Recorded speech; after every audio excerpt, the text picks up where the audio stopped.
Jadi Kak Muji, kita sekarang lihat tempat kawasan lelaki ya. Ada berapa orang semua? Lelaki kita ada 20 orang. 20 orang. Kita ada 24 wanita lah. Ni kita nak nanti saya bawa ustaz kenalan dengan salah seorang penghuni. Oh, okey. Ada kursi ni saya pinjam ya. Assalamualaikum. Pakcik Razali. Pakcik Razali. Umur 64 tahun lah. Salah seorang penghuni dia. Alhamdulillah. Jadi Assalamualaikum warahmatullahi wabarakatuh. Tadi kita telah bincangkan tanggungjawab anak lelaki. Ada 3 perkara. Yang pertama, tanggungjawab lisannya. Yang kedua, tanggungjawab harta, iaitu perlulah menyediakan nafkah kepada ibu dan ayah dia. Dan kita sebelum kita mungkin beramah mesra dengan Pakcik Razali di sini. Dan Assalamualaikum warahmatullahi wabarakatuh. Seperti biasa, sudah tentulah buku rujukan kita pada hari ini adalah Fahami Perasaanku, 30 luahan perasaan suami. Kita nak lihat tanggungjawab sebagai seorang anak kepada ibu dan ayah dia daripada sudut kekeluargaan. Mungkin hari ini kita sebagai seorang suami, kita nak jaga ibu dan ayah kita, tapi mungkin isteri perlu lebih memahami lagi. Jadi kita boleh rujuk buku ini sebagai 30 luahan perasaan suami. Jadi Assalamualaikum warahmatullahi wabarakatuh. Tanggungjawab seorang lelaki daripada sudut badannya yang terhadap keluarga, terutamanya kepada ibu dan ayah dia, iaitu dia mestilah menjaga ibu dan ayah dia. Kalaulah ibu ayah itu sudah tidak berkemampuan untuk mengurus dirinya, maka dia bertanggungjawab untuk membantu menguruskan diri ibu dan ayahnya.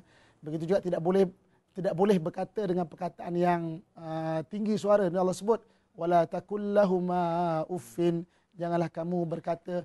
Uffin ni bahasa Arab iaitu atadajjaru. Aku benci, aku tak suka. Apa-apa juga perkataan tak suka tak boleh. Kan? Kita cih, cis, semua tak boleh itu. Dan juga maknanya taklah jangan memukul. Ada kadang-kadang satu orang tu sampai memukul ibu dan ayah dia. Jadi itu tanggungjawab seorang anak lelaki. Yang ketiganya itu tanggungjawab badannya. Jadi saya mohon rahmatullah sekalian, mungkin kita boleh berkongsi pengalaman sikit dengan Pakcik Razali kat sini. Mungkin Pakcik boleh sebagai seorang ayah, jauh daripada sudut hati, kita kongsikan bersama sidang penonton yang semua sidang penonton adalah merupakan seorang anak juga. Apakah mungkin boleh kita kongsikan ketika kita duduk atau berada di sini, mungkin kita boleh kongsikan bersama. Saya harap anak-anak yang di seluruh Malaysia jangan dipersesiakan kepada ibu bapa. Ya, jagalah hati mereka dan jangan menyakitkan hati mereka. Segala ajaran mereka kita dengarlah. Kita akan dapat berkat di kemudian hari nanti. Itu cerita saya. Jadi sebenarnya saya potong sekilan ya.